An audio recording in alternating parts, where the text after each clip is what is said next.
All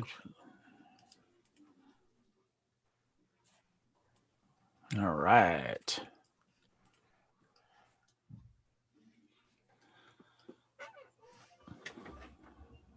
That's not what I selected. That's not what I selected.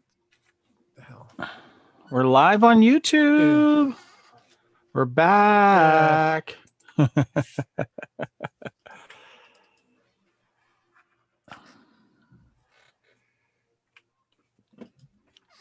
right. Let's get some chat open here. Live on YouTube.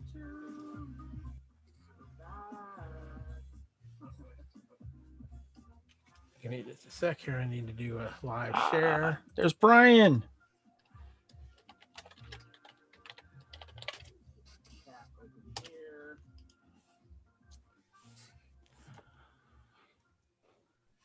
Wonder if Brian's brain is blown with all the news that Disney dropped on us, like we are. I just can't take it.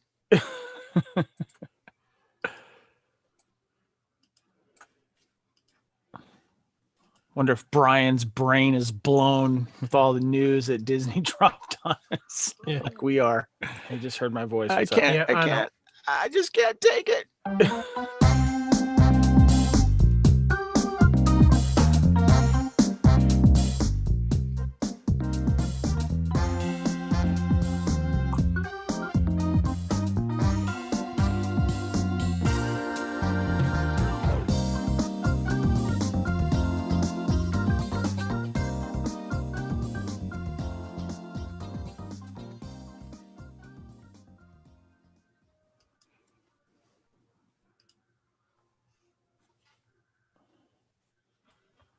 Be starting here in a few minutes. Top of the hour. Got about 4 minutes.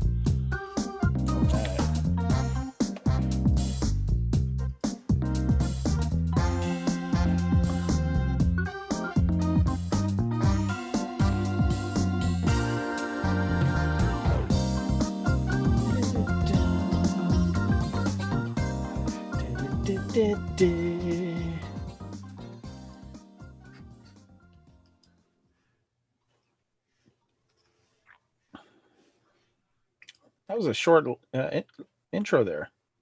Mm-hmm. Fantastic Four reboots.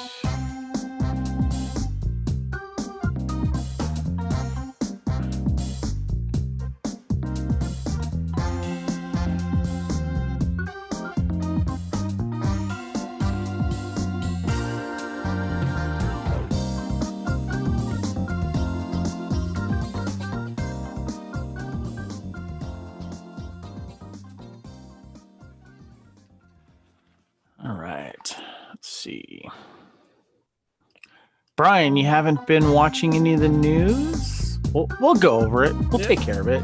We're going to cover all of it. Yeah, that's what we do here at the Culture Clash. I mean, we're dropping some Star Wars news today, some Marvel news, all kinds of stuff. So much. Just so much.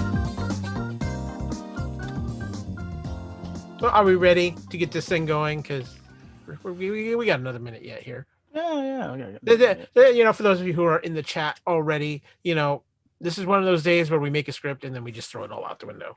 I know, right? We had notes where we're going to talk about it, and then like, oh, well, there's that Disney thing that's going on. Maybe we should watch it first. So, yeah, whoops. I'm glad we didn't schedule this earlier, like around, you know, like a couple hours ago. That would have been lame. Yes. But it's cool. We got some exciting stuff to talk about here. Yeah. Hold on, let me pull the notes up real quick here.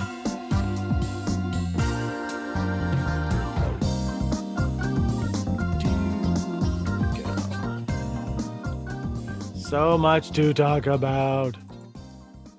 So very, very much. Have you saved changes? Hold on. Oh, I see. Cancel. Never mind. All right. Making sure we're getting the notes going here. Because, God, we got some fun stuff to talk about tonight, man. Yes, we do. Man. Like the eve of Mando Eve, they drop everything. It's an early Christmas present from Disney. I know, right? Yeah. Like I said in Facebook, they went, here, hold my beer, and then they dropped the mic. All right, we got about another 30 seconds here. We can do it. Do. Oh, is that Nathaniel? What's up? We're back. He wants to complain about the people's reactions to one part of today's Discovery episode. I haven't watched today, so don't say anything yet. No spoilers on that. No spoilers. We've been a little busy, Nathaniel, with Star Wars and Marvel news, with all of the stuff that's happening that Disney dropped on us today. So, and it is officially 9:00. So yeah, let's do this. Let's do this. So it's been a little bit. We are back live on our YouTube channel. We've been gone for a little bit. Thanksgiving holiday, some things going on. We're trying to do some things here, get some cleanup done around the network before the year's out. But you know what, Kevin, let's be honest. COVID's really kind of knocked out a lot of entertainment. It has. It definitely, and it has delayed us too. So, but we still got like that little culture clash intro though, don't we? Oh yeah. So I was just trying to, before we get started, just can do a little quick catch up here. Like I said, a lack of news until we make notes, and this is one of those episodes that we just we have notes and we throw them out the window. So, you know what? I'm going to say without further ado, let's do this thing.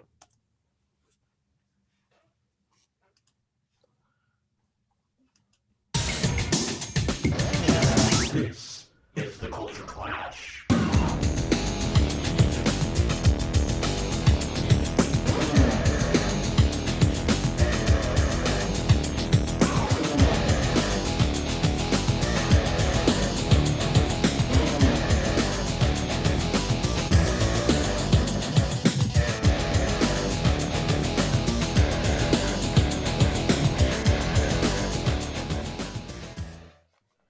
And yes, welcome to Culture Clash episode 189, the episode that just got thrown out in the wash because Disney decided to just destroy fandom today, Mr. Reitzel. Had to rewrite those notes quickly, didn't we? I was kind of typing on the fly. Let's just say that. So it is Thursday, December 10th. We are live here on the Fandom Podcast Network. It's new Mando episode Eve as well. This is true. This is important to Kevin.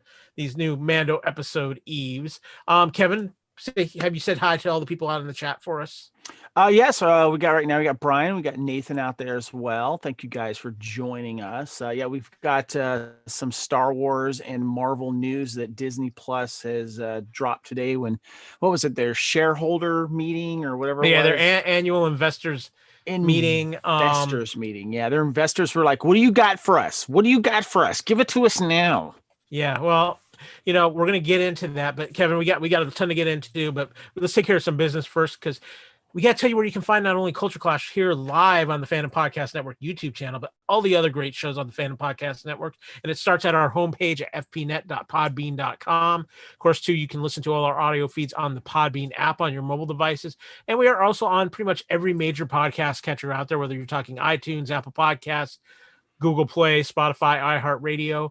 We have our Facebook page where we try to keep you updated on all the old goings on. I've been a little busy posting to that this evening. So, we can also have our email, fandompodcastnetwork@gmail.com. You can follow us on Instagram, Fandom Podcast Network, and on Twitter at FanPod Network. I'm Kyle. You can follow me on Twitter at AKyleW or on Instagram, AKyleFandom. Kevin, I think the people know where they can find you on social media, but why don't you go ahead and remind them? Twitter and Instagram at Spartan_Phoenix. And of course, on this wonderful YouTube channel, you can find all of us here. So yeah. Yeah. And subscribe to this channel. That way you don't we put all of our audio podcasts on here. We're going to have a big load dropped here of several audio podcasts over the next few days on the YouTube channel, playing a little catch up from the holidays. Like I said, search Fandom Podcast Network. Please give us a subscribe. That's how our wonderful people here in the chat know about it, because they've subscribed to us. Yes. Thank you. Appreciate that. And there are a couple other fun ways to support the Fandom Podcast Network. Of course, it's the holiday season, Kevin, which means TeePublic, who has all kinds of holiday sales going on. Even right now, they have a 30% off sale going on. You can get shirts. I ordered a pillow today, Kevin. Very nice. Yeah, And yeah. A lot of cool, like, hoodies and cups and all kinds of fun stuff. And you save a lot with that 30% off. It's nice. oh yeah, and they sometimes it's 35%, sometimes it's $14 tees, all kinds of stuff. tpublic.com, search for the Fandom Podcast Network, or type in the title of any of your favorite shows here on the Fandom Podcast Network. And we do have our newest show, The Fandom Show, which is exclusive here to the YouTube channel. We have the logo shirts up and ready for order there as well. Fun design by our good friend Dan Hadley. Kind of got that retro game show feel to it. Yes, it does. So, and of course, too, we love reviews, especially on iTunes or Apple Podcasts. We love those 5-star reviews. But as always, we love feedback in general, because as always, we're trying to make podcasts around here to feed your ears. Now, we got a lot to talk about, but Kevin, I want to hit the rewind button. About a week ago, you spent Thanksgiving in Atlanta and saw some of our good friends. Yeah, I wanted to obviously visit my stepdaughter Camille's still living out there, and she's going to school and such. And I wanted to take some time, well-deserved time off. And so I decided to make a trip back out to Georgia, Atlanta area to visit family and some friends. And of course, saw my daughter out there, and some extended family, and a bunch of my fellow friends and nerds in the Georgia 501st and Rebel Legion. Caught a Raider game out there. They were playing Atlanta, so I caught up with my Raider friends, but also hung out with Alex Autry. Had a day with him. It was a lot of fun, and we had some lunch and went to Rocket Fizz and got some goodies there, and also hung out one evening with Michael and Christy Morris, our friends of the network, and of course their wonderful dog Lucy. Yeah, I was gonna say, forget about Michael and Christy. Let's talk about the important thing, the important person, the person who you give belly rubs to, and that's Lucy the bulldog, so cute. Yeah, she misses me. I miss her, but yeah, it was a lot of fun, and I'm glad I got that trip in, because with the new COVID restrictions now that are dropping in our state and other states, I would have to go through a quarantine now just to come back to work. You got it perfectly. But Kevin, we had some news, and then we got a whole lot of news. Yeah. So by the way, I just want to say, Brian's like Rocket Fizz. Yes, I gotta go to the one near me here soon. But yes, we got dropped a lot of news. So you have a big one in you. This is a big one. This is a Let's news. Let's news.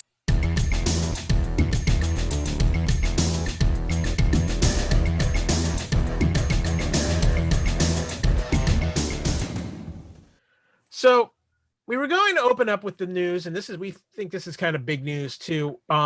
Warner Brothers announcing that they're putting their entire 2021 movie lineup on HBO Max at the same time it's supposed to release in the theaters. We're going to talk about that here in a minute, but today was the day. We were expecting a few things. We got an avalanche of things, because today was the Disney investors meeting. Now, normally this isn't quite the event, because you either have D23 or something. And it sounds so boring when you say Disney's investor meeting, Yeah. So, but because of the way things are today and how things have been this entire year, Disney basically used this as a 4-hour video to drop a ton of content that's coming. Now, Kevin, the key thing here is a lot of it isn't until 2022, but there are a few things in 2021. Right. But I did find that interesting that a lot of it was still aimed for 2022.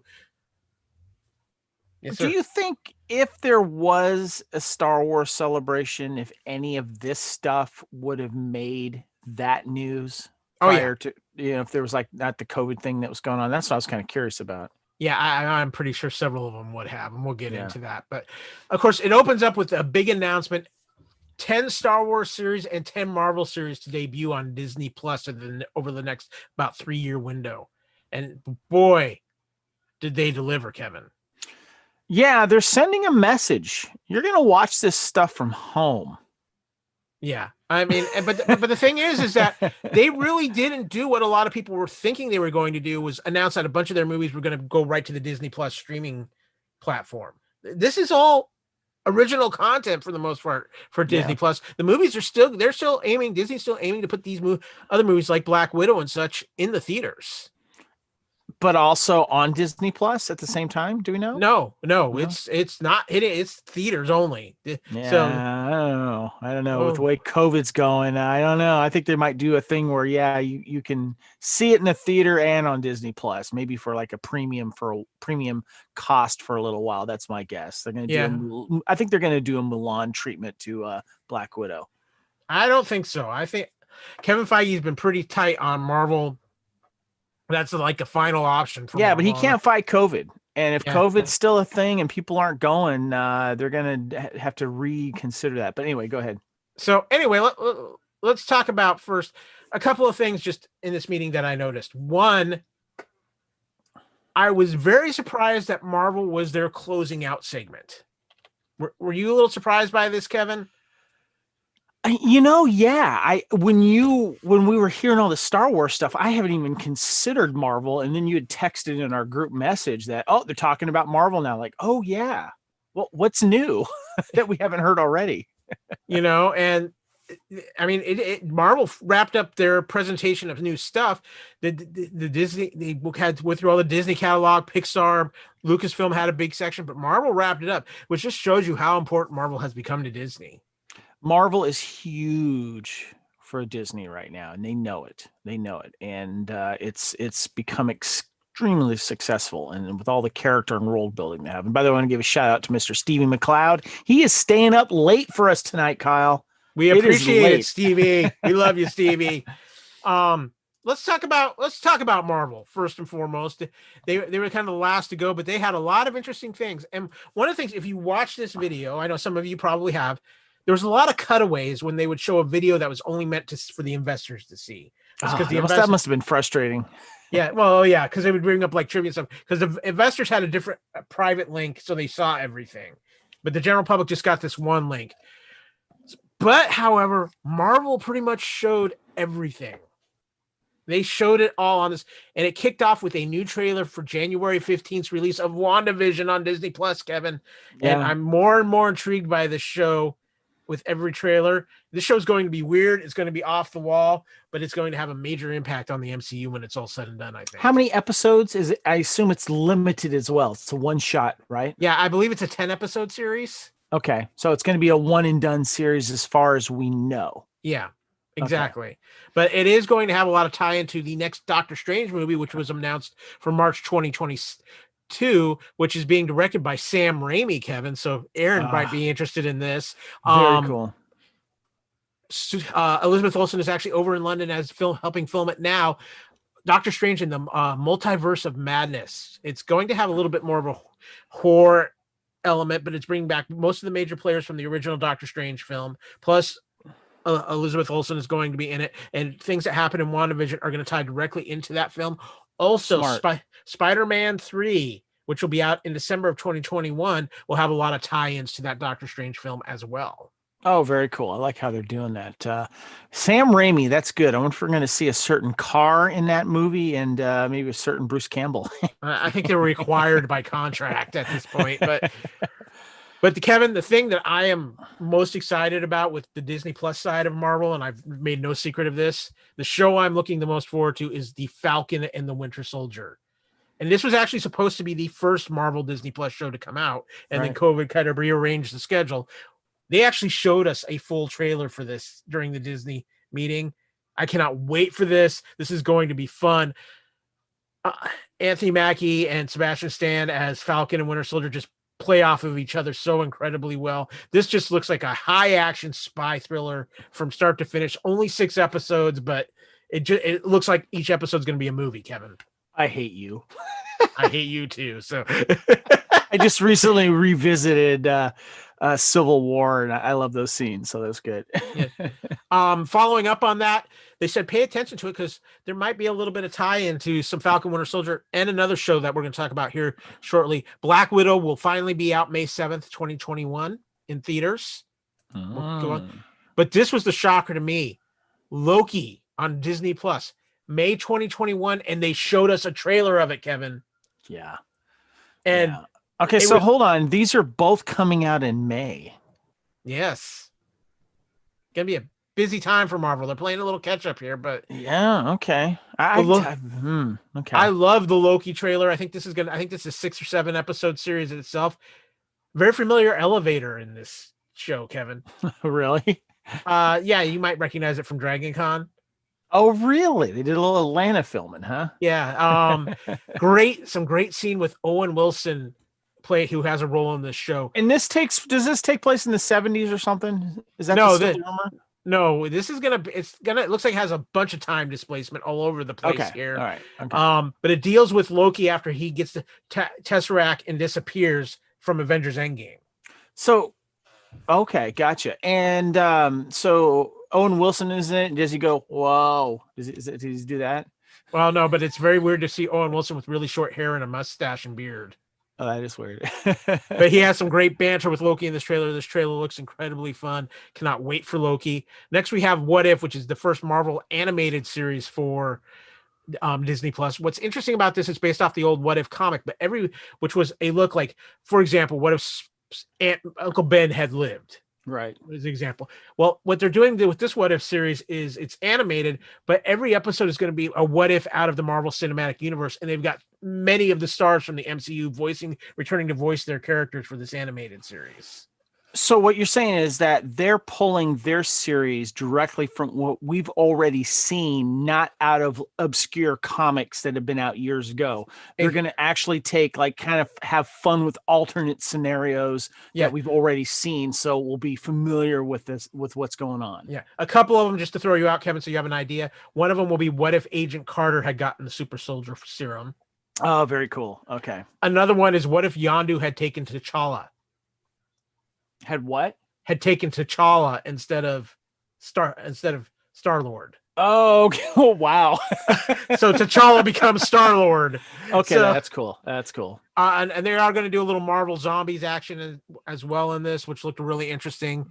Another announcement for movie-wise, Shang-Chi, The Legend of the Ten Rings, coming out in June of 2021.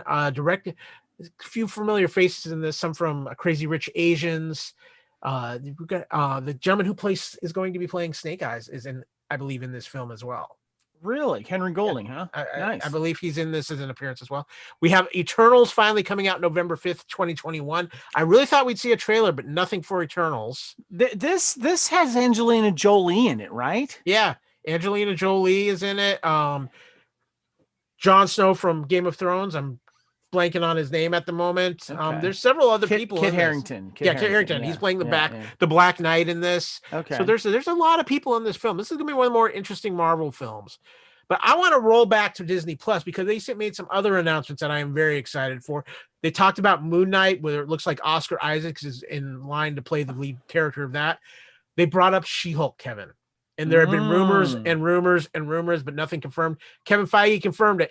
Tatiana Maslany will be playing the title role of She-Hulk, Jennifer Walters, but then he threw in a couple of other surprises. Tim Roth will be returning to reprise his role as the Abomination in this series, and now confirmed Mark Ruffalo will be making an appearance in this series as well.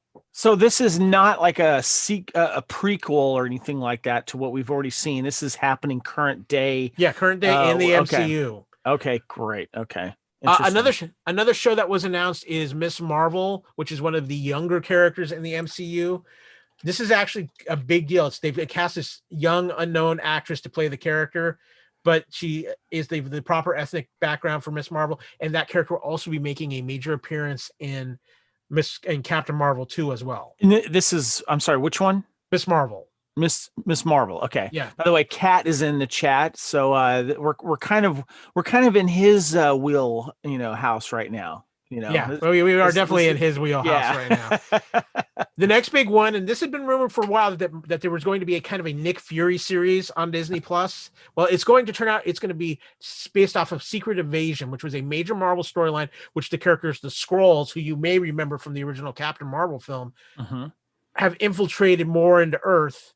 And in Secret Invasion now, they actually took the place of some heroes as well. So in this story, though, it's going to focus on Nick Fury and the character he would teamed up with in Captain Marvel. I'm thinking that I'm blanking on the actor's name, Kevin. And what? He was the Skrull that worked with Captain Marvel and in the original film. I'm sorry, Ben Mendelsohn. Mendelsohn, yes. Ben Mendelsohn, yes. It'll be Nick Fury, otherwise known as Krennic from Rogue One. Yes. Yeah, it will be those two in this series. I'm looking forward to that.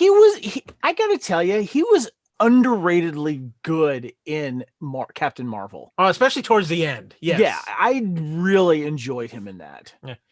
A series I am not surprised to see come, and that because of where we stand with the Iron Man franchise in the MCU, Ironheart, the story of Riri Williams, who was a young African-American female who built her own Iron Man suit and grabs Tony Stark's attention. This could be the series that somehow gets Robert Downey Jr. back into the MCU, because one of the aspects of Riri Williams' Iron Man suit was Tony Stark sent her an AI of himself to put in into that suit. Interesting. And Kat wanted to know if we had talked about the Spider-Man 3 stuff, and we did touch on that briefly. Yeah, we did touch on that briefly. Yeah, that's great news. That's really cool. I'm curious to see how they're going to do that.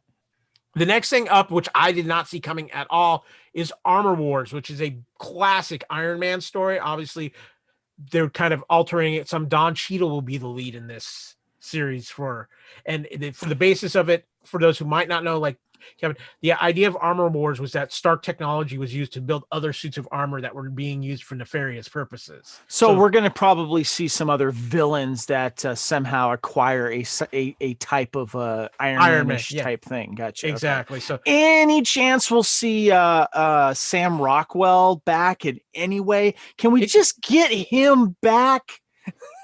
You just want to see him dance on the stage again.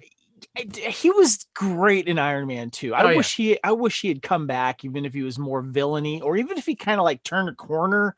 You know, I want him back. Hammer was great. Yeah, you could see Hammer in Armor Wars. He was a key character in the comics. I hope so. Get him back. Also, being directed and written by James Gunn, and will be filming while they are filming the third Guardians of the Galaxy film. Something we didn't think about because we didn't think we needed it, and then as soon as we hear it, we know we needed it. The Guardians of the Galaxy live action holiday special.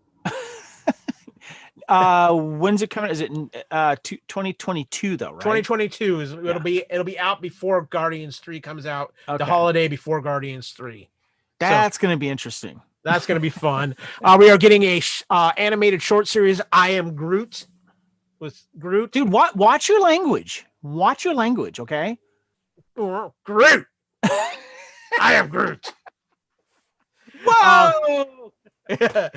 Oops, I dropped Ahsoka. See, I got you all worked up with Ahsoka. And not Mint. Couple other things that I was not expecting to hear about. Peyton Reed is at work on Ant-Man and the Wasp: Quantumania. Now, we kind of knew Ant-Man was coming because they had cast the gentleman who's the lead in Lovecraft Country to play Kang the Conqueror, who's going to be the main villain in this movie. But it sounds like they're a little farther along than we thought. I love the Ant-Man movies. I think they're fun. I think they're enjoyable. They've got all the cast returning, including bringing in Scott Lang's daughter, Cassie Lang, as a part of the cast for this film. Now that she's magically older, that's great. Yeah. Quantumania, what is that referring to, Kyle? Well, remember, they used the quantum realm to travel through time in Avengers Endgame. Mm-hmm. Kang the Conqueror is a time traveler. He might not have taken kindly to some of the things they had done. So. Gotcha. And Brian was saying, wait a minute, better than the Star Wars holiday special? Mm-hmm. It might have potential. So Kevin Feige took a minute, though, and things get a little serious here, to recognize Chadwick Boseman in a nice tribute. And he said, we will never officially recast T'Challa. So a lot of people suspected this was the case, but this is the first time anybody from the MCU has really made it official. He said that Ryan Coogler is working on writing the sequel to Black Panther to focus on the characters we loved from the first film so much. Black Panther 2 is now scheduled for July 8th, 2022. This goes behind the cameras, like, I think, was it March or May of 2021 coming up? Yeah, it's going behind the camera soon. Well, soon to us in the way things are going now, because it seems like time's going by faster here. But I assuming then they will have someone else take over the mantle of the Black Panther. Yeah, I would suspect that maybe Shuri is a lead candidate in that, but we're going to see how that plays out. And finally, like it was nothing, because this is what Kevin Feige does, they just dropped, oh yeah, Fantastic Four is happening. We have a director. It was the gentleman who directed the first 2 Spider-Man films for the MCU. This is huge, Kevin. This was one of the 2 properties that everybody was like, this is why they bought Fox. Yeah. It was this and X-Men. And people weren't sure which we were going to get first. I think they're doing the right thing by going Fantastic Four first here. It's time for Marvel's first family to be back home where they belong. And we're assuming this is becoming part of the next Marvel Universe phase. It's not going to be its own little offshoot thing, right? No, it's probably I'm guessing Phase 5 is going to be Fantastic Four. And not connected to the Eternals and whatever we think the big threat is going to be. They could be in a roundabout way. Eternals is going to be just so out there. Nobody knows quite what to expect there, but I'm begging you, Marvel. John Krasinski, Emily Blunt, Mr. Fantastic, Invisible Woman. There's been rumors of that on the internet across the board. That would be awesome. They need to do it. You know what? I think they're kind of stuck in a quiet place right now. Live on YouTube. This is Saturday night. And you're welcome. I'm here all night. But that's awesome. I like that. That's good. So, Kevin, just those Marvel announcements right there would be enough for a day. We're done with the show now, right? I mean, that's it. 30 minutes, we're out. Now we're out. Oh, no. Oh, no. Kathleen Kennedy was part of this, and she had announcements. So, let's start with Jon Favreau and Dave Filoni. Not only have season 3 of The Mandalorian, which is looking to be out in Christmas of 2021, is what they said in there. Mm-hmm. They are also working on not 1, but 2 new shows for Disney Plus, including a live-action Ahsoka starring Rosario Dawson and a new series called Rangers of the New Republic. Kind of maybe something what they hinted at with what Cara Dune is going to be. Maybe we're going to have a Cara Dune in this series. On Twitter, they were specific when they announced that it takes place during the Mandalorian era or Mandalorian timeline, Ahsoka and this New Republic thing. So Ahsoka makes sense because obviously she's going to be probably going on this tangent to obviously find Ezra or whatever, but also, well, not necessarily. I think that might have already been done, but we'll find out. But the Grand Admiral Thrawn and all that kind of stuff. So we'll see. But this is big news. I have a feeling Ahsoka will probably be mostly written by Dave Filoni. Yeah. But Rangers of the New Republic, Cara Dune shoot off, or at least something maybe. But this is very interesting. Yeah.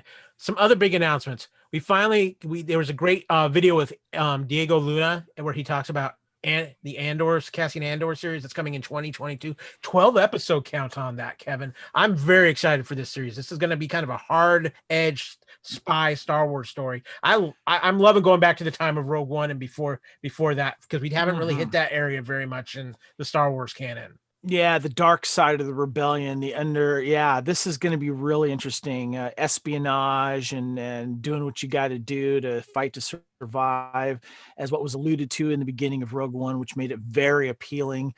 I'm excited for that. That should be a fun era to go back and explore. Yeah, I'm very excited about that. Of course, a lot of big news. Deborah Chow's Kenobi series is getting underway in production. It will take place 10 years after the events of Revenge of the Sith, but that wasn't the big news.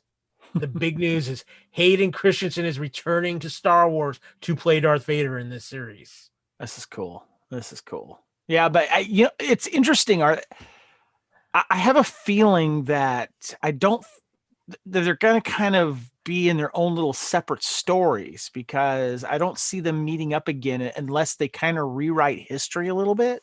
Well, which is always possible, but yeah, it's gonna be interesting. I mean, even 10 years after the events of Revenge of the Sith, it still reflects well on the Revealers. It's been a long time since I've felt the presence of my master. Yeah. So I think it would be worth it to have one more run in.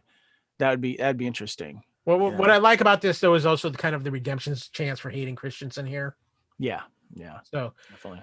The next thing they showed was we got our trailer for The Bad Batch, Kevin, the spinoff series from the final season of the Clone Wars. This could be fun. This looked interesting.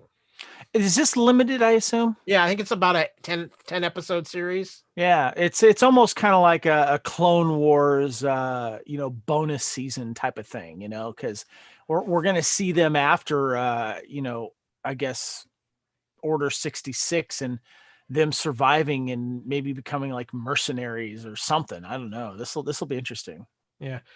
The next thing is something I am very intrigued by, and I'm all in on this, and that's Star Wars Visions, which is going to be an anthology series where they're going to be working with different animation houses from Japan.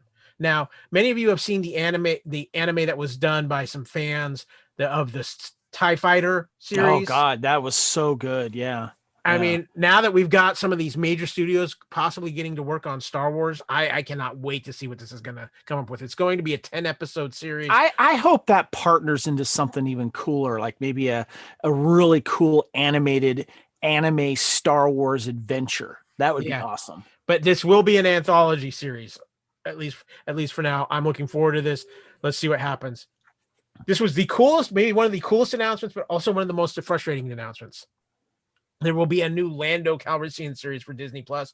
However, this is one of those times where the video cut away, so we couldn't see anything or get any other news on this. We don't even know if this is a live action with Donald Glover returning as Lando, or is this going to be animated, or is it going to be something else entirely? Frustration, Kevin. You know what would be fun is if you had Billy D and Donald Glover just playing that character at different times, and maybe. Or you do something, you combine a story that affects their lives at different, it's the same story that affects their lives at different times. So you got the flashbacks with maybe Glover, and then, you're doing something more current right before the Rise of Skywalker stuff, or even before that with him. But so I don't know. That's just my fanboy wish. Yeah, well, I think there's a lot of fanboy wishes when it comes to Lando. But another thing, the director of Russian Doll, I can't think of her name, so forgive my ignorance here, but she's working on a show called Acolyte, which is going to be more focused on the dark side of things. Kevin, I got to tell you, I'm kind of wondering, could we see a live action Ventress come out of this? Oh, I didn't even think of that. Good question. I don't know. I know this is a female lead they've been wanting to do. We don't have a time frame, do we? No, we don't.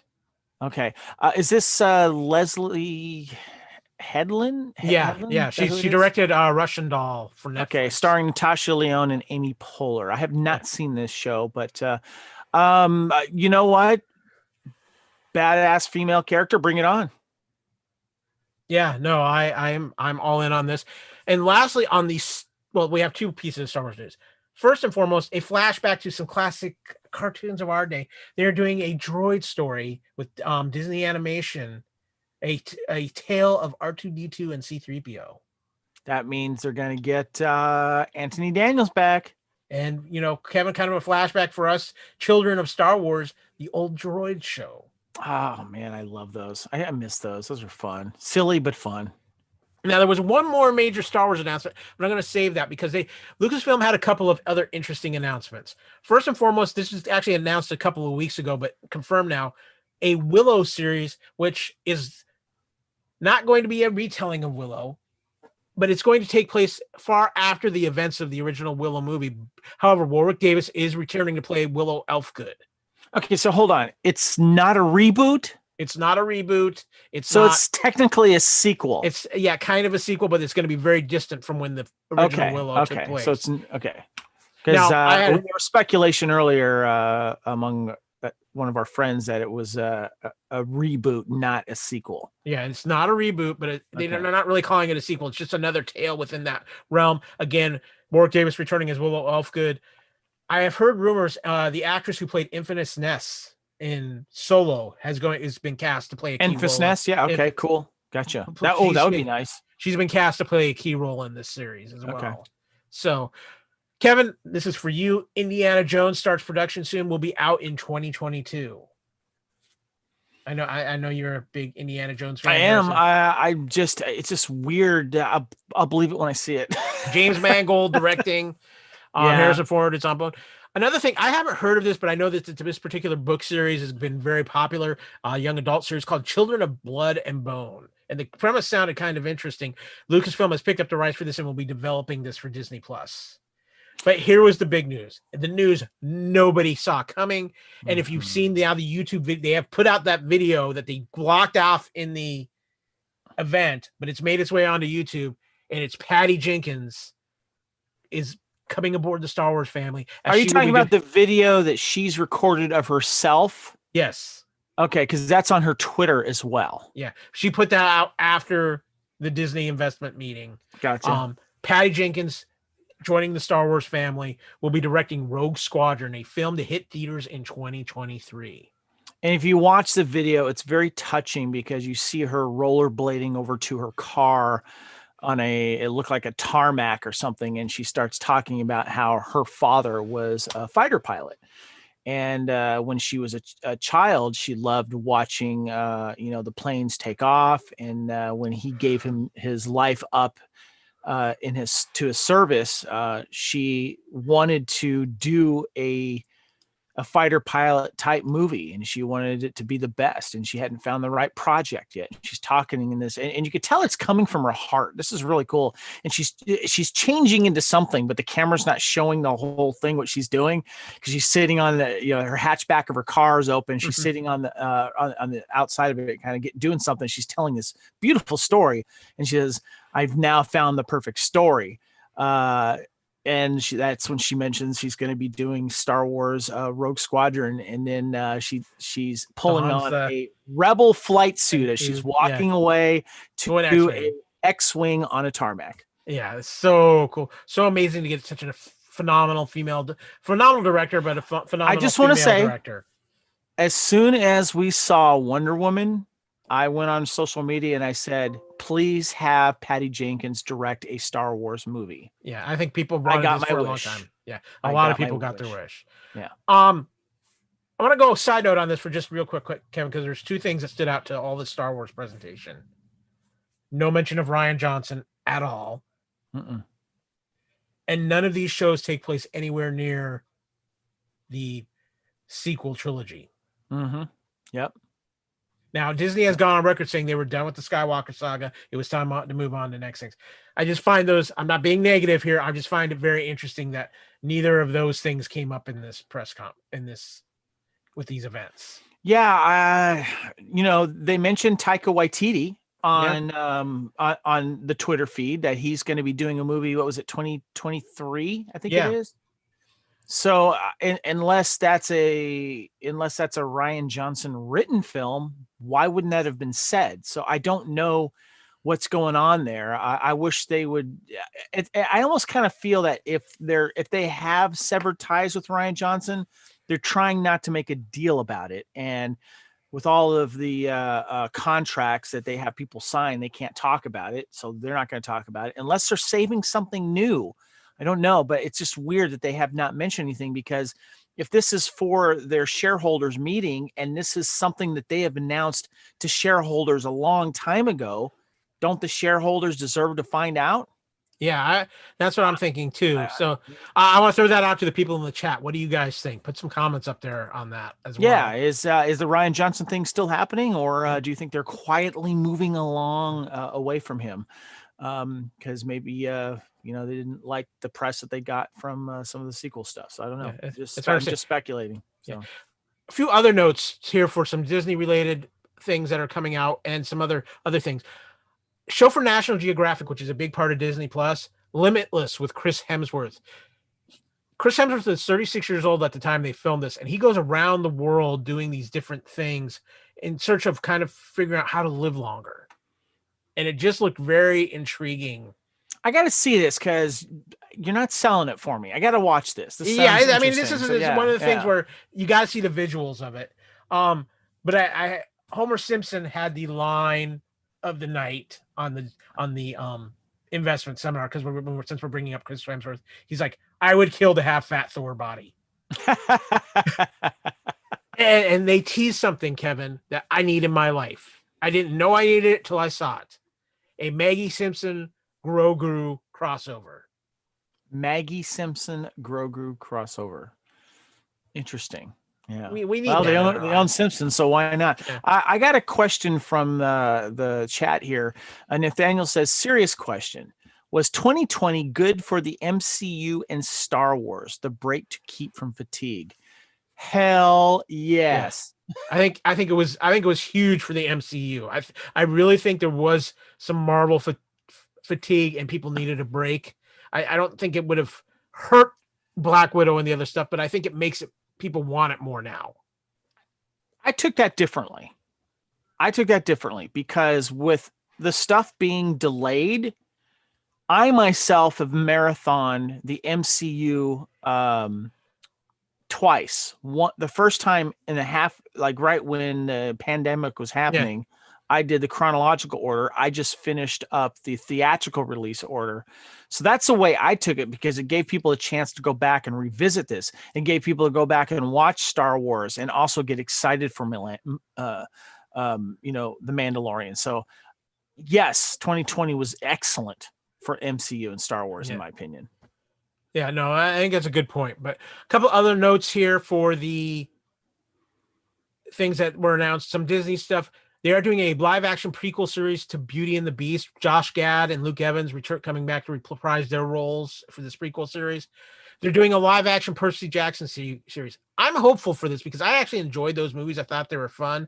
They just never really seemed to catch on. I don't think they did it right from what I've heard from true fans that have read those books. The movies were kind of fun and flashy, but I don't think they quite dove into that and really kind of gave it what it needed.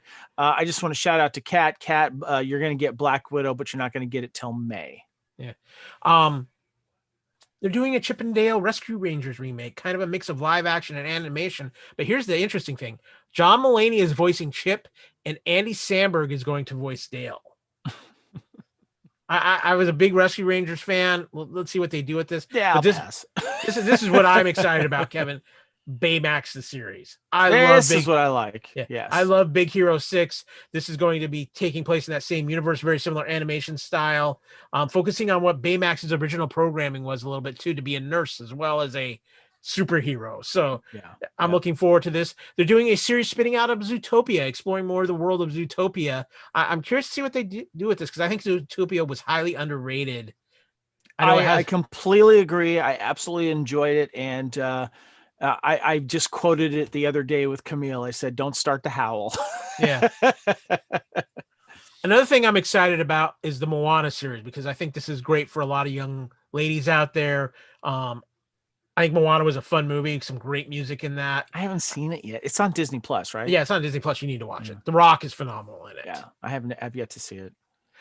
And it's something that's grabbed my attention big time. This is a couple of years ago. There were these 3 African artists, comic artists, and animators who started their own company and were quote unquote looking to kick Disney's ass.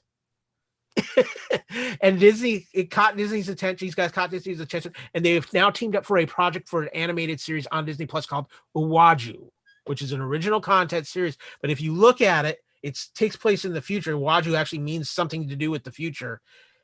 And it looks a little Wakandan almost to it, Kevin. Interesting. So I'm very interested to check this out. A couple of Pixar things. They're doing a series based off of Doug from Up. And if you saw the little bit of trailer that they actually showed for this, Doug comes across puppies. And Doug, squirrels. Yeah, squirrels. And squirrels will be in this series. Don't worry. But Doug comes across puppies. It's very cute. And what happens. But here's the other big thing. If you remember all the way back to Toy Story 1, Buzz Lightyear was actually a action figure based off of a very popular movie. Well, now they're making that movie. Lightyear is coming, and voicing the character that the Buzz Lightyear toy was based off of will be Chris Evans. I wonder if we're going to be getting Scott Pilgrim voice Chris Evans. That's what I'm wondering. I don't know if it'll be that much, but I loved it at the end because it was the last thing Pixar announced, and they transitioned into Marvel, and he was like, don't tell Kevin Feige I stole Chris Evans. So, Kevin, that kind of wraps up everything that Disney dropped today. They went hold my beer and then dropped the mic and walked off. This was phenomenal. This is the most excited I think I've been about anything that's happened in 2020 in several months, Kevin. Yeah, it's the future of home entertainment. Yes, you're going to get theatrical releases on these if COVID is going to allow more. Like I said, I don't know if people are going to be jumping into theaters if COVID doesn't curb and start going away with the vaccine and everything. But you will see this sooner than later on Disney Plus, which is the important part. Yeah. So a lot to talk about there, a lot to absorb. I know we're going to be talking about it over the next weeks and months to come as all this stuff develops more. Looking forward to it. We do have a few other quick pieces of news, Kevin. Cobra Kai season 3 trailer dropped January, Netflix. We love Cobra Kai here at Culture Clash. Love this trailer. Love the fact that we saw things from the events of season 2, but we also see a little bit more of that connection this season's going to have to Karate Kid Part 2 as well, Kevin. Yes, we get Tamlin Tomita, looks like it. We also get the villain in that. I'm forgetting the actor's name. He's in it as well. Very quick scene. They showed a lot in this. You know, if it was just a 2-hour movie, it would look very spoilery. But with it being a full season, there's a lot of stuff I think they're keeping close to the vest. I still think Allie's going to come back. We're just not seeing that. I heard rumors about the this is just a rumor. Don't know if it's true.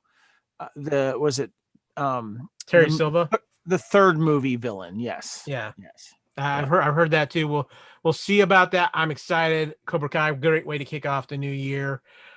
Kevin, we talked about it a little earlier. I want to get into this a little bit more because this is important.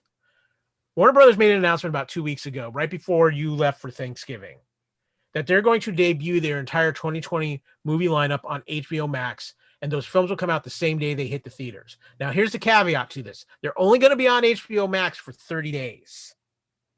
And then they'll come back once they're for the regular allotted when they would normally come on HBO Max. Well, a lot of people are excited about this, think this is a great idea, except for the actors, the studios that produce these films outside of Warner Brothers, specifically Legendary Pictures, who actually has more money sunk into 2 of the major films on this list than Warner Brothers does. And that is Godzilla vs. Kong, and that is Dune. They were not happy to say, no, wait a minute. You did this without even talking to us and not even saying, hey, how are you going to meet us financially? A lot of the actors from these films aren't real happy about this development either, Kevin. I'm a mixed bag on this. I think this is a great idea because I think people need new content, and I think people are still going to be scared to go to the theaters for a good while still. But I can also see on the creator side where they may, if they're not properly getting represented here, that opens up a can of worms. So first of all, I think you should probably mention the films that are going to be coming out. You got Dune, you got Matrix. What else you got? Godzilla versus Kong is another big one. It starts with Wonder Woman 84 on Christmas Day. Yeah, but here's the thing: Wonder Woman 84, Suicide Squad. Yeah, Suicide. James Gunn not happy about this.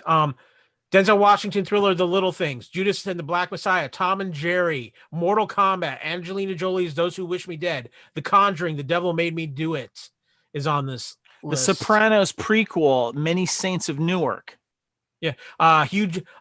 Reminiscent with Hugh Jackman, James Wan's Malignant, and the Will Smith sports drama King Richard, as well as the new Space Jam: A New Legacy. This this is such huge news, people. Listen here. This isn't just about watching these movies at home and not seeing it in the theater because of how COVID has created this whole new world of watching our entertainment. This is something that probably eventually would have happened anyway.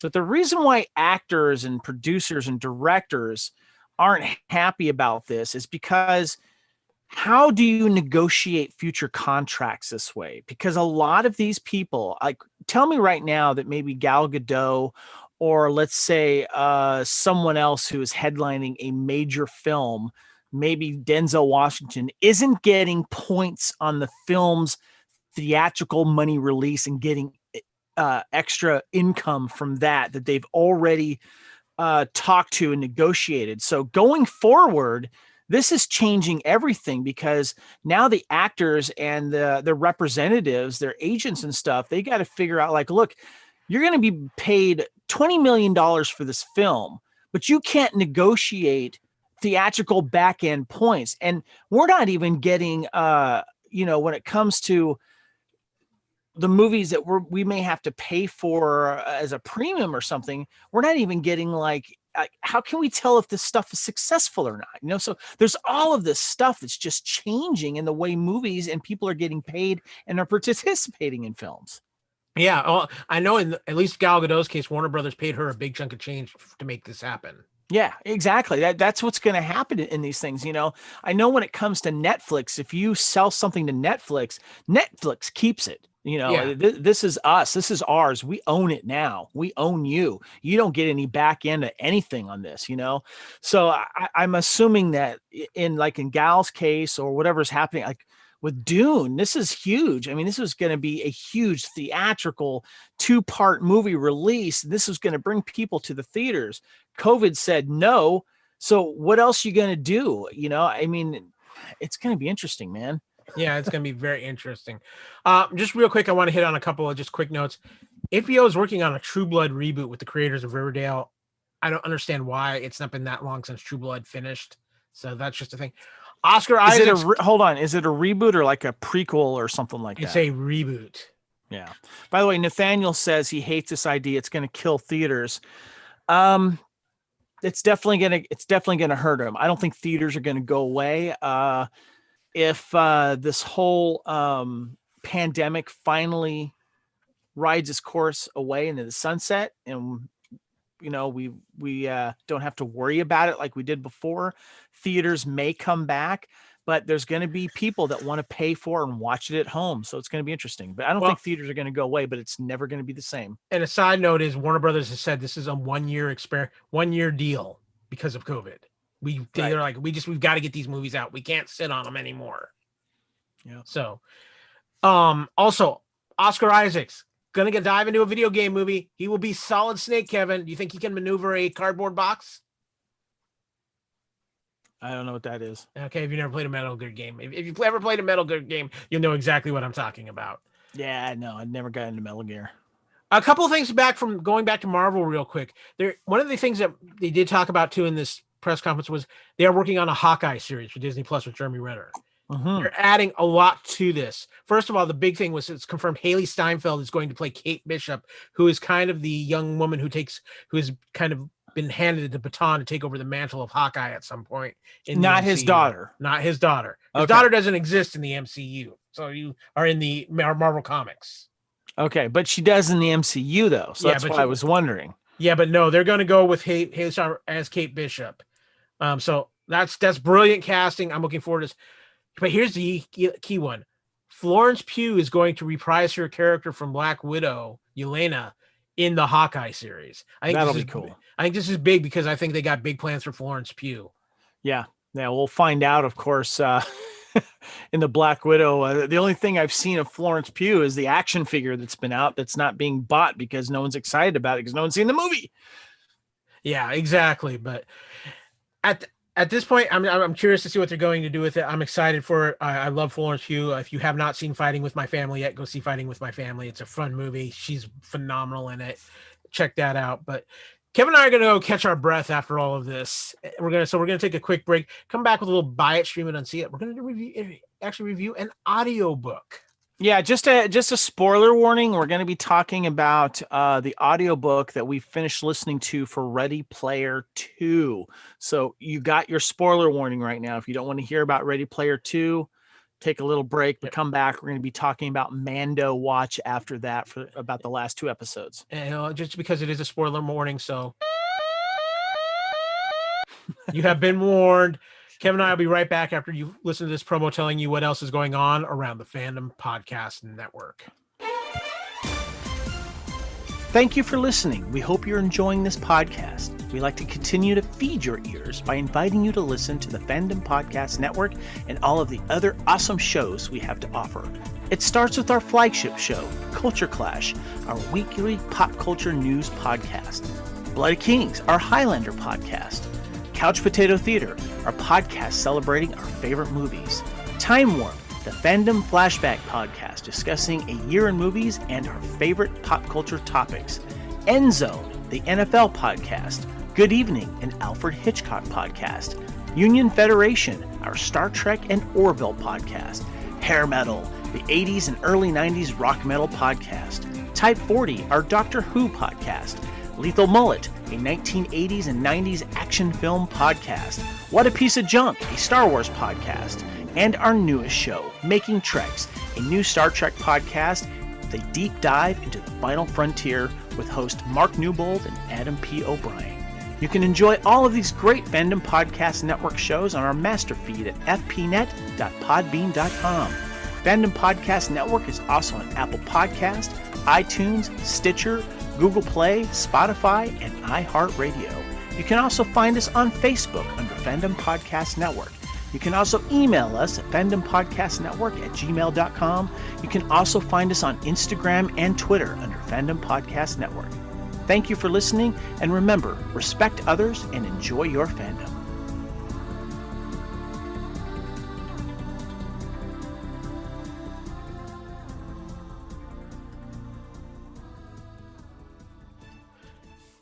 And we're back. We're still reeling from everything that I just watched heard. the Loki trailer. It's funny. Yeah, isn't it? Did you recognize that elevator, Kevin? Yes. I love this scene with him, of Owen Wilson. You'd like to do two things: talk and lie, and you just did one of them. So no, I cannot wait for that. But Kevin, let's take a little break. Spoilers. We got to do spoiler warning. We're talking about Ready Player 2. One more time. It's time to buy it, stream it, or unsee it. And in this case, we're going audiobook this week with Ready Player 2. Kevin, we've been anticipating this for a very long time. We've both completely listened to it at least once, if not twice. So I don't want to go super deep into spoilers here because I know there's a lot of people who haven't read it yet or just now haven't had time because it's still fairly new. Plus, there's a lot in this book. You know, it's tough to pick up everything. So, but I do want to get your initial reactions to Ready Player 2. Okay. Overall, I really enjoyed it. It wasn't as good as the first one. I'll just come out and say it that way, but I wasn't expecting it to. I wanted it to just, kind of pick up where we left off and kind of figure out where Parzival and Artemis and H and Shoto were after they got their billions, and what was happening with the Oasis, what was happening on planet Earth. And I got that. But I was also hoping we would get some type of cool quest with pop culture stuff thrown in there. I got that. It took a turn towards artificial intelligence and Halliday and another quest that's attached to, Halliday's life and also Ogg's life, personal. It really kind of... it dives into what happens with technology, AI, and with the Earth that they're in that is basically dying. What can they do to help it, and what can they do to keep memories and people alive? And of course, that comes in a threat of Anorak, the AI version of Halliday, coming back to take control because he wants Parzival to find the 7 shards of the Siren Soul. Yes, 7 shards of the Siren Soul, which is related, of course, to Kira, the late wife of Ogg, and also the woman that Halliday was in love with, but never did anything about. And this is interesting because when you come away from Ready Player One, and of course the movie as well, Halliday is revered to a certain extent. But what I like about this is that you find kind of the dark side of Halliday and how he wasn't this person that you should necessarily revere. Yeah. So your reaction? I enjoyed Ready Player 2. To me, it is nowhere near the book that Ready Player 1 is. It was missing something for me that Ready Player 1 had. I think I felt a little more connected to the nostalgia of Ready Player 1, and maybe because of the newness of the world that what Ready Player 1 established. I think for me, one of the problems I had with this book, I mean, and again, don't get me wrong, I enjoyed it. I thought it was a good story, but it just wasn't the first one for me. But one of the issues I had was I thought it was very slow at the beginning to get into. And I think there was a lot of setup, but it was done for a reason. Oh yeah, it was done for. You and I talked. We were Yeah. like getting a little worried, like, is this going somewhere? And then when it finally does, you're like, okay, it had to paint a huge picture and set up to kind of really get the ball rolling later. I think the problem that I had with that though, Kevin, was this, and it was my one problem with Ready Player One. There is a point where our main character is made to just look like a total a-hole. Yes, in the second one, and in the first book, when he's just isolated. Parzival. Yeah, Parzival. When he's isolated himself from everybody, all that stuff in the first book. Well, we're back to that at the beginning of this, and I think because it's at the beginning of this that it makes it hard for you to get excited and get into it, and you don't really get into it until they finally get to the point where they start bringing Anorak shows up. Yeah, I mean, it sets up what happens. It pushes. He lets you know what's happening right after they won their contest, and what each of his relationship with Artemis and how that starts off, and then about 3 years later, his life and kind of starts going to crap because he is becoming a jerk online. He and Artemis, the relationship falls apart, but they're still partners in, with controlling The company Oasis and everything. So they still work together. So it's a little awkward, but what I do like was that there was how he is not good with social media, and he kind of became not a favorite of a lot of people for a lot of stupid things he said and did. May have abused his Anorak powers a little bit too much. You think? which is something I thought was kind of funny, because I might have done the same thing if you piss me off. Yeah. And the thing about it is, Kevin, when I read Ready Player 2, it didn't feel like it was the story necessarily completely redeems Parzival in this. I understand from his actions. I wasn't necessarily expecting that. Yeah. Because he's a flawed character, and that's what makes him interesting. I mean, he is in the end of the first one to a certain degree, but that I didn't have a problem with. I just, I wanted to. I didn't really have a lot of problem. It just wasn't as good as the first one, because the first one surprised us with so much cool stuff. Yeah. I enjoyed the new quests, even though the quests were done because they were forced to do it. Other lives were at stake. So that upped the ante, which I thought was interesting, but they still found a way for the group to have fun doing the quests, and they had a time limit to be it done by. And I thought it was interesting how they went to, at the end, when they went to full on AI, and how people were going to, and try to explore beyond Earth, Yeah. You bring up the time frame, and that was kind of one of the problems I had with this particular quest, because I'm like, he's giving what their time amount is left, and then he's telling so much story after that. And I'm thinking to myself, just in real time, there's no way. The time management of this particular quest felt very out of whack for the time that they were given. He had help too. You have to go with that too. But I don't know if I could have completed that quest in less than 12 hours. Yeah. And I think here's the thing. So when we talk Ready Player 2, I mean, again, I enjoyed it. I prefer Ready Player 1. I think one of the other things I had, Kevin, and I'm curious to see if you had this, a little bit of what I call movie-itis was in this film, or was in reading this book, because now that we've had the movie for Ready Player One, you kind of get in your head, well, how are they going to adapt this to film? And it's interesting you said that, because we had that conversation, because you're like, they're never going to get the license for that. They're never going to be able to put that in the movie. No way. You know what's interesting is Spielberg was in Ernest Cline's ear from the day one, I think, when he started writing this. But the thing is, I don't think he was writing this book to go, I got to write this to make sure that Steven can make another movie about this. He wrote what he wanted to write, and he understands that if it's going to be made a movie, they're going to do their own version of it, just like they did from Ready Player One. So I understand that. The only thing for me when it came to the movie was, Sorrento, I think of Mendelssohn's character, and H, I think of the H character. That helps me put face to face. Halliday, I thought of the actor who played Halliday.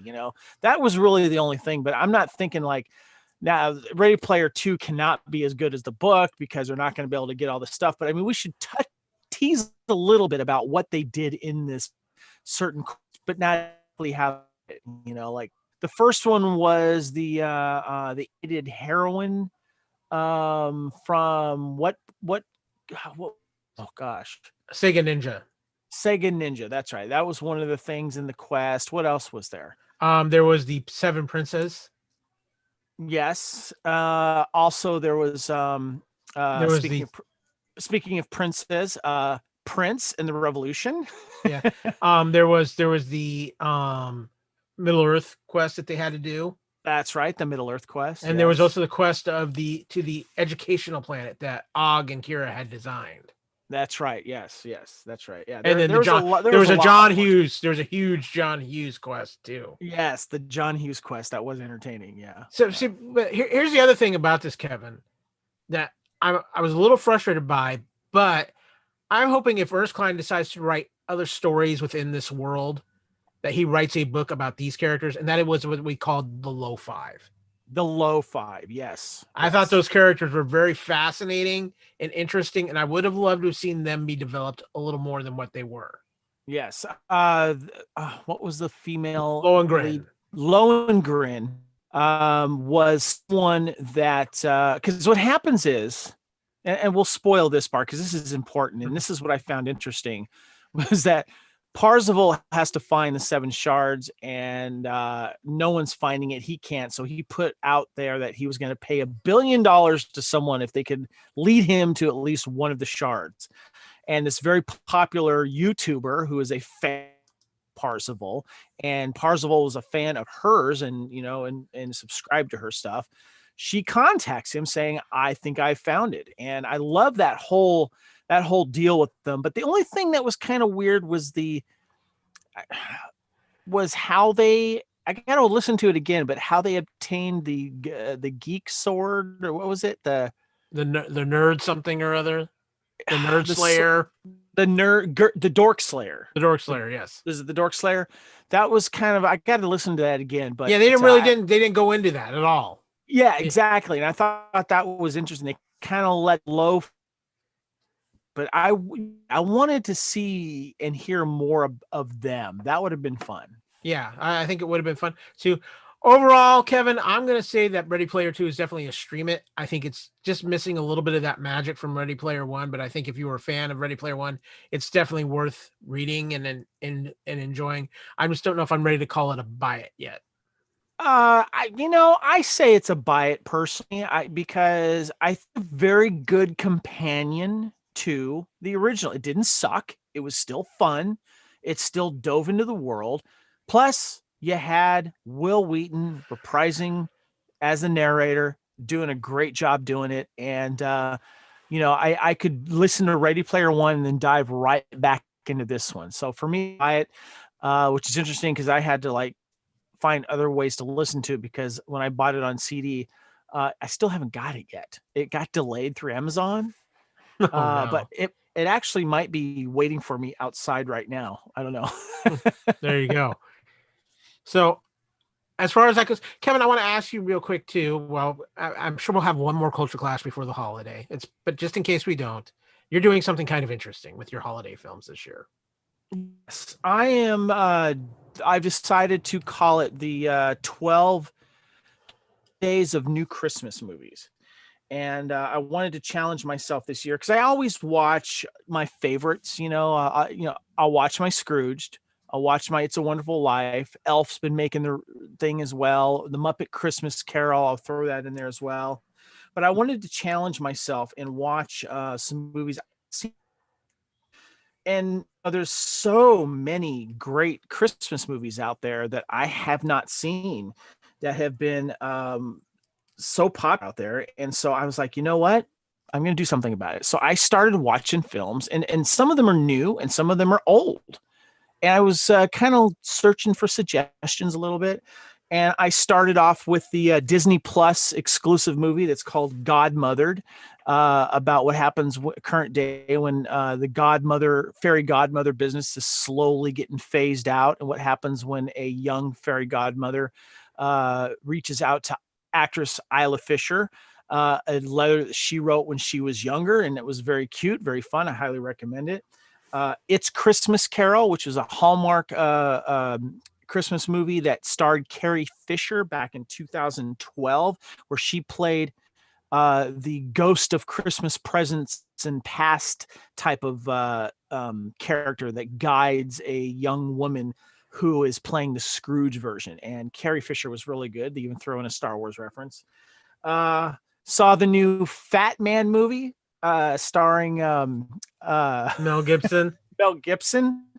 Takes place in current day. He plays Santa, if Santa was real, and boys aren't as good as they used to be, and what happens when you have to deal with competition from toy companies, and him and his elves are forced to take a job with the U.S. government and develop something for them. Meanwhile, a spoiled rich kid who has been very bad gets coal from Santa and hires a hitman played by Walton Goggin, of course, from Justified fame, to kill him. And you find out why he's chosen as Santa and how badass he is. So with Aaron's suggestion, I had to go to the horror genre of Christmas movies. Watch the 1974 Black Christmas, about what happens when a deranged killer stalks a sorority on Christmas night, starring a young Margot Kidder, by the way, and of course John Saxon, B-movie legend. And I just watched for the first time, the 1954 film White Christmas with Bing Crosby and Danny Kaye and Rosemary Clooney. I got 7 more I got a few more to go to hit 12. I'm up for more suggestions. I got a couple they're kind of on the burner. You've got one that I've been pushing for you to watch for a couple of years now, and that's This Christmas. African American comedy, right? Yeah. That is on, I think, Netflix. Yeah. I think, yes. With Sharon Leal and Mekhi Phifer and Delroy Lindo. Delroy Lindo is in that as well. But great movie. There's something else that you suggested that I kind of want to see a little bit more, and that was the TV version of Christmas Carol. Who was in that? No, it was TV version of A Miracle on 34th Street with Sebastian Cabot. It's one of my mom's all-time favorite films. I cannot find it anywhere on DVD. It's on YouTube. I think you found it on YouTube or something like that, but I might try to search that out because that sounds interesting. Yeah. So I just thought it was interesting that you were doing that. I'm going to start my dive into Christmas movies here shortly. Kevin, one that I think is a highly underrated Christmas movie. I got to open the Bang Bang vault. Reindeer Games. Reindeer Games. Yeah. I haven't seen that in a long time, but we should say and give a little preview to people out there that we will next Friday, not tomorrow, Monday, Friday, but the 18th, we're going to be doing a live Couch Potato Theater here on our YouTube channel, celebrating one of our favorite Christmas movies of all time, my personal favorite Christmas movie of all time, and that is Bill Murray in Scrooged. Put a little love in your heart. Now, come on, the real men. Yeah, exactly. Where are you? So we've got that going on. Hold on. Brian Kinney has yet to see Elf. Oh, come on, Brian, you got to see Elf. Yeah. Go ahead. No, I got to give a quick shout out to our good friend Jennifer Walk, who the people who make the movies that made us have done a little two-part chapter, the holiday movies that made us. And they did 2 movies of this. The first movie is Elf. The second movie is The Nightmare Before Christmas. It's the back history of these movies. The Elf one is highly educational. There's a lot of stuff I didn't know about Elf that they discuss in this. Directed by Jon Favreau, by the way. Yeah, and very young Jon Favreau. That I think people just dismissed because people were getting tired of Will Ferrell movies at the time. Yeah. But it's very, very good. It's well done. He is excellent in that film. Great cast and very fun. Yeah. But Kevin, it's that time.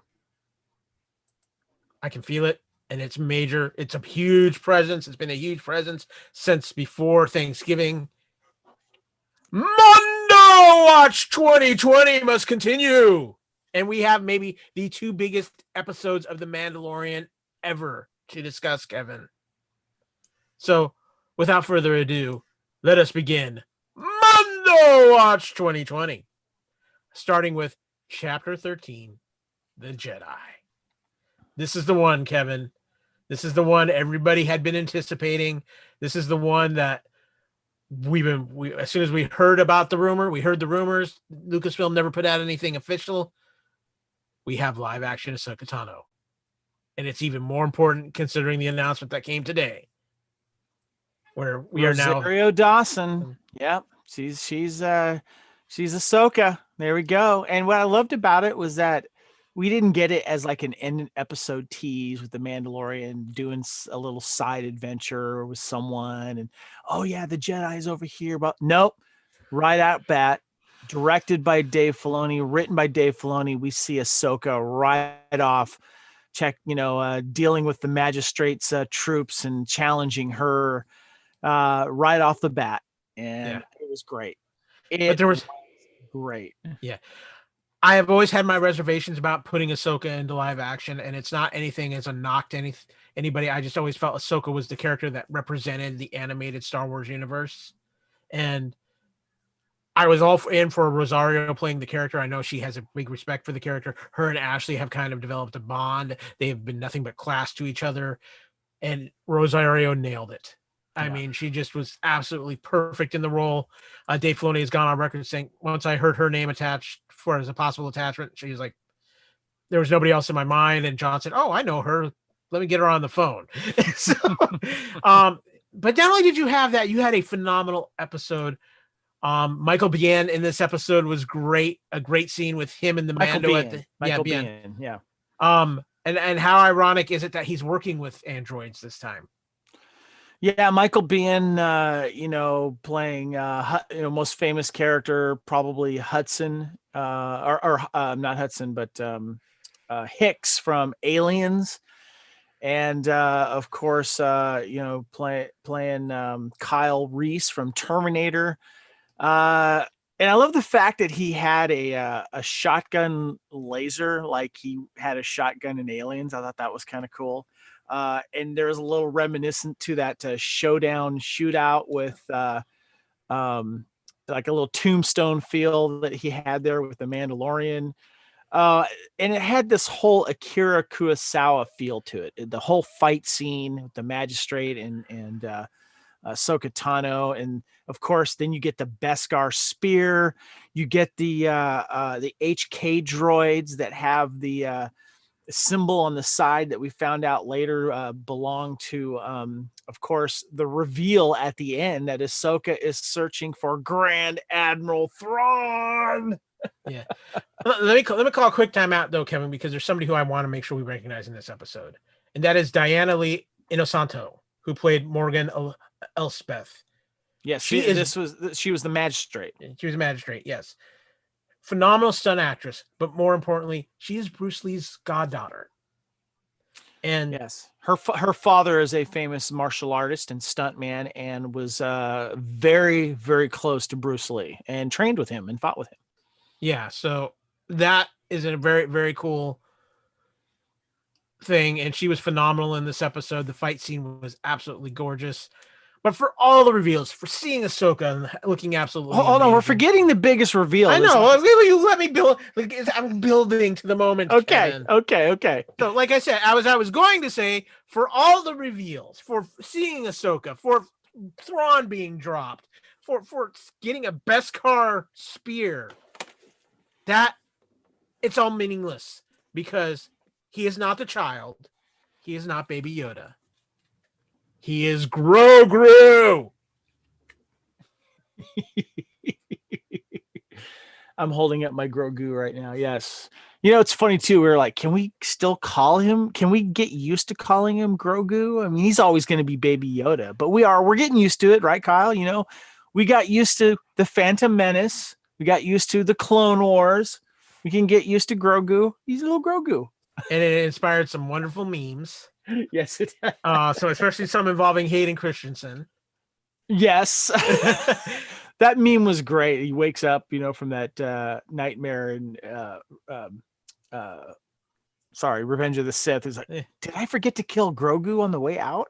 Yeah. There's another great one where like Grogu calls Hayden, calls Anakin and says nice things about him, and you see him scratch the name off the younglings list. Yes. But here's the thing, and one of the reason why I think Grogu is sticking, Kevin, is they did something really smart. They have this great moment now whenever the Mandalorian says his name and Grogu turns and he just has this look on his face of just pure joy. Yes. It's like, what? What do you want? He's just got this like little happy look on his face. But there's a lot of reveals in this, such as Grogu's attachment to the Mandalorian and how strong it actually is. But I mean, Ahsoka can't train him because of the attachment they have. Yeah. But I mean, Kevin, this is one of the biggest episodes of The Mandalorian, period. It is. It's huge. It was well written, well directed.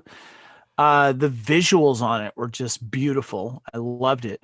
And it's being able to bring a animated character to live action. Never easy. Never easy. But they are doing it with great success. Well, I mean, for people who had nitpicks, first and foremost, anytime you bring an animated character to live action, there's going to be just practical things that aren't going to be able to be done. It's just.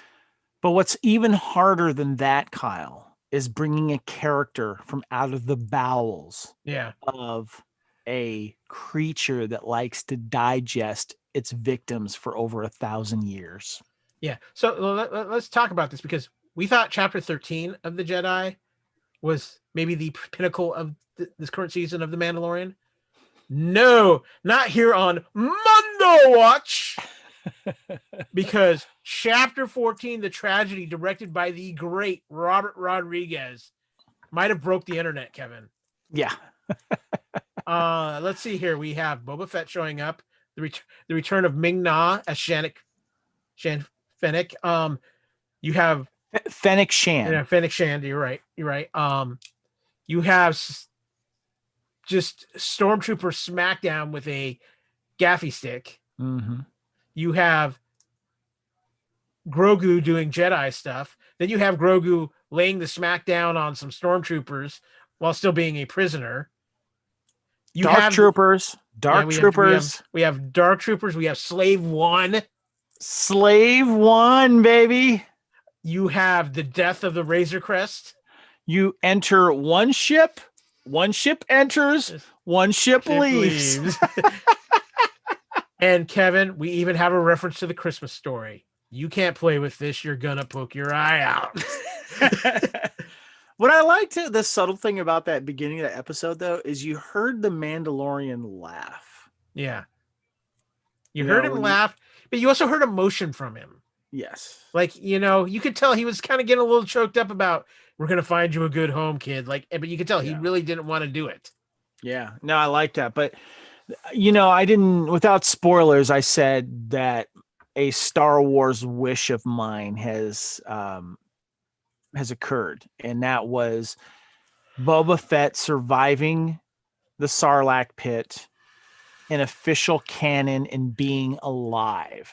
In the original Legends, he survived. I think he was rescued by Dengar.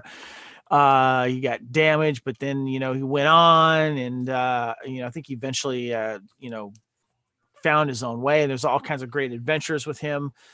Since those are all considered legends, Boba Fett was back to being dead.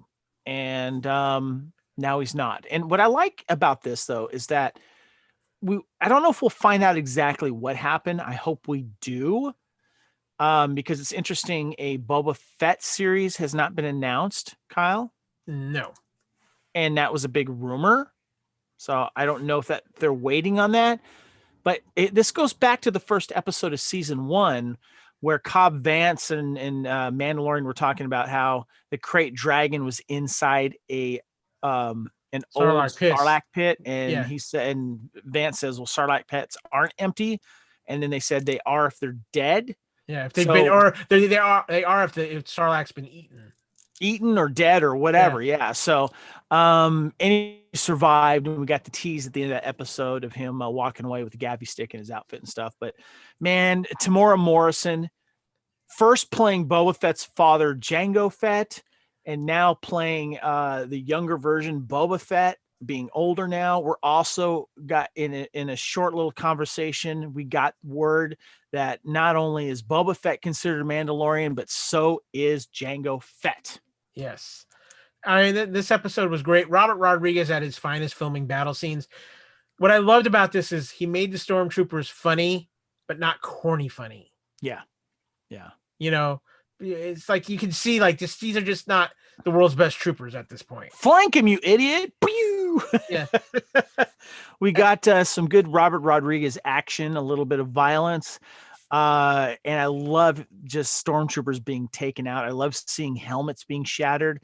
My favorite scene during all that, though, is where you see Boba Fett dragging the business end of that gaffy stick on the ground right before he swings it around and starts taking people out. That is a great Robert Rodriguez shot. And the scene of Fennec Shan jumping off the rock and turning around and firing at a stormtrooper was a great tribute to the movie Desperado when that scene was done as well. Oh yeah, without a doubt. Kevin, there's something we need to address though. Do you realize Ming-Na is 57 years old? Doesn't look it. Seriously, if you looked at her, what would you say? Early 40s at worst? I've always thought she was beautiful anyway, but I need the fountain of youth that she's got going on. By the way, I want to give a shout out to Christy Morris. She put a couple pictures of Fennec Shan and saying cosplay goals. And I said, if anyone can do this, Christy can do it. Yeah, exactly. So, Kevin, we got 2 episodes left of The Mandalorian. We're less than 12 hours away from, not even that, from the I want to get your thoughts on something real quick before we go, Kyle, we go. So I put a little post out of all of the cool. Now, just so you know, Disney Plus has what's called, Disney has what's called Mando Mondays, and they release some spoilery stuff out because they want to give people the weekend a chance to watch it. And I've been waiting till Mondays to spoil anything for me personally. And I love they've been doing those cool posters of whatever main character or guest character shows up in those episodes, and they're really cool looking. So with Grogu reaching out through the forest, hoping to reach out to a Jedi, everyone's been speculating, what do you want to see? What Jedi or Jedis do you want to see answer the call to Grogu? So everybody is talking like it could be Ezra Bridger.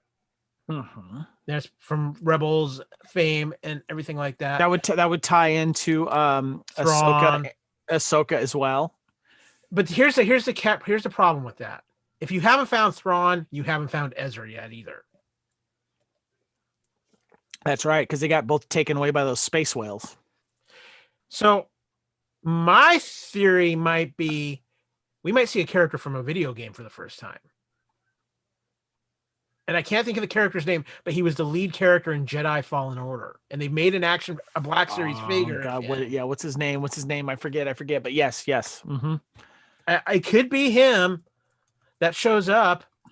There's been a lot of talk about a younger Luke because he's trying to rebuild the Jedi Order or the Jedis. He's searching for Jedis or Force attuned people. A lot of fans are saying bring in Sebastian Stan, Winter Soldier himself, because he kind of looks like a young Luke. I would also like to see, people have been throwing out Mace Windu, maybe. No Mace Windu. Mace Windu. I would love to see what's his name? Quinlan Voss. Oh yeah, there's been a lot. I'd love to see. I got to throw that out. I can't remember. It might have been our good friend Lee who said he wants to see Jason Momoa play Quinlan Voss. Do it. Make it happen. Yes. Yep. I know if Sebastian Stan shows up as a young Luke Skywalker, I think the internet might explode. Yeah. That would be really cool. But I just thought it was interesting. There's a lot of rumors for a Boba Fett thing that was happening. We were hoping to hear, but that was not announced. Yeah, it's a lot of interesting. interesting things that we didn't see announced, but what we got announced was amazing. Like I said, we're going to be talking about this for a few weeks. Yeah, I mean, but we there's so might much. get Boba Fett hanging out for with the Mandalorian for a while. Who knows? Because Yeah. Mandalorian needs a ride now. Yeah, no kidding. Maybe teach Yes. the Mando some stuff that he didn't know. Exactly. So, but this is God. This is such good stuff. And what's interesting too is a lot of people are making comparisons to that. That the Mandalorian is putting together a crew. Yeah. That's very Avengers like. But I want to put a stop to that. Yes, it feels like the Avengers, but this is all Akira Kurosawa here. Yeah, this Seven is all Samurai. seven. Yeah, exactly. Seven Samurai started this type of stuff first, and then Magnificent Seven came out after that. And I mean, so let's do this. Do your homework, guys. It's Akira Kurosawa. It's not Avengers. I have a feeling we haven't seen the last of Bo-Katan this season. Let me put it that I hope way. not. I hope not. And yes, and I hope we get Sabine. That would be Oh, great. you know what I'm going to say is, if we're going to have a jailbreak, we got to have Cobb Vanth, because we need Timothy. We need Timothy Oliphant. I want Oliphant back. That'd be so cool. I wanted to have Boba Fett going. I knew you had my armor, but you were doing good with it. I decided to let you borrow it, not kill you. Yeah, I love that one thing. Nice shot. You took them both down. I was aiming for the other one. Yeah. But on that note, I'm looking at the time. I got to be up in probably about 4 or 5 hours if I want to watch Mandalorian when it hits. So about 6.5 for me. Yeah. It's been great talking all this Disney news. It's great to be back live here on the Fandom Podcast Network on our YouTube channel. We're excited next Friday. Be here for Scrooge Couch Potato Theater. We will watch for times this week on social media. We're going to begin social media blasts on this. We will probably have sneak in one more culture clash before the year's out, because if nothing else, Kevin, we are going to have to talk Wonder Woman 1984. Definitely. We'll have to chat. I just want to say, like I said, 2 more episodes of Mandalorian. Please save the spoilers till Mando Monday, but do take your spoiler precautions, please. Yeah. And also, too, just in case we're not back before Christmas, we're still working on some scheduling here. I'm going to guess we're probably going to be back the week between Christmas and New Year's because of Wonder Woman 84. So if everybody out there, stay safe this holiday season. Enjoy your holidays. Merry Christmas. Happy holidays. Happy holidays, everyone. Thanks for hanging out, YouTube chat. Appreciate you. Yep, absolutely. And to close out, as the 3 wise men would say, be excellent to each other and enjoy your fandom. 3 wise men? Well, I'm gonna throw, if you throw Station in there, yeah. Yeah, or maybe even Rufus. I think we can roll with Rufus too. You're Rufus or Death, so yeah. I'm thinking Station or Rufus there, but be excellent to each other. Party on. Merry Christmas. Enjoy your fandom. CB. Bye.